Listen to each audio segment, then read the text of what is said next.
Kuwait bank loan തട്ടിപ്പ് പ്രതികൾക്കെതിരെ police lookout notice പുറപ്പെടുവിക്കും. അന്വേഷണം ക്രൈംബ്രാഞ്ച് ഏറ്റെടുത്തേക്കും. പ്രതികളായ മലയാളികൾ ഭൂരിഭാഗവും മറ്റ് രാജ്യങ്ങളിലേക്ക് കുടിയേറിയതായും പോലീസിന് വിവരം ലഭിച്ചിട്ടുണ്ട്.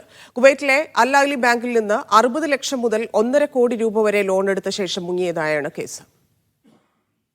പ്രവാസി മലയാളികൾക്ക് നാണക്കേടുണ്ടാക്കിയ കുവൈത്ത് ലോൺ തട്ടിപ്പ് കേസിൽ നടപടി കടുപ്പിക്കുകയാണ് പോലീസ്. കോട്ടയത്തും എറണാകുളത്തുമായി 12 കേസുകളിൽ പ്രതികൾക്കായി ഉടൻ ലുക്കൌട്ട് നോട്ടീസ് പുറപ്പെടുവിക്കും. കൂടുതൽ കേസുകൾ ഉണ്ടാകാനുള്ള സാധ്യത കണക്കിലെടുത്ത് അന്വേഷണം സ്റ്റേറ്റ് ക്രൈംബ്രാഞ്ചിന് വിട്ടേക്കും. മിക്ക പ്രതികളും യൂറോപ്പ്, ഓസ്ട്രേലിയ, കാനഡ എന്നിവിടങ്ങളിലേക്ക് കുടിയേറിയതായാണ് വിവരം. പ്രതികളെ നാട്ടിൽ തിരികെ എത്തിക്കാനാണ് പോലീസ് നീക്കം. നയതന്ത്ര ഇടപെടൽ ആവശ്യപ്പെട്ട് കേന്ദ്ര സഹായവും തേടിയേക്കും. കോട്ടയത്ത് 8 കേസുകളിലായി ആകെ 7.5 കോടി രൂപയുടെ തട്ടിപ്പ് കേസുകളാണ് രജിസ്റ്റർ ചെയ്തത്. വൈക്കം, കടുത്തുരുത്തി, കുറവിലങ്ങാട്, അയർക്കുന്നം, തലയോലപ്പറമ്പ്, വെള്ളൂർ പോലീസ് സ്റ്റേഷനുകളിലാണ് കേസുകൾ. എറണാകുളം, മൂവാറ്റുപുഴ, കോതമംഗലം എന്നിവിടങ്ങളിലും കേസുകൾ രജിസ്റ്റർ ചെയ്തിട്ടുണ്ട്. സാമ്പത്തിക തട്ടിപ്പ്, വഞ്ചന, ഗൂഢാലോചന എന്നീ വകുപ്പുകൾ പ്രകാരമാണ് കേസുകൾ. 65 ലക്ഷം മുതൽ 1 കോടി രൂപ വരെ ലോൺ എടുത്ത ശേഷം തിരിച്ചടയ്ക്കാതെ മുങ്ങിയായിരുന്നു തട്ടിപ്പ്. മീഡിയ 1 കോട്ടയം.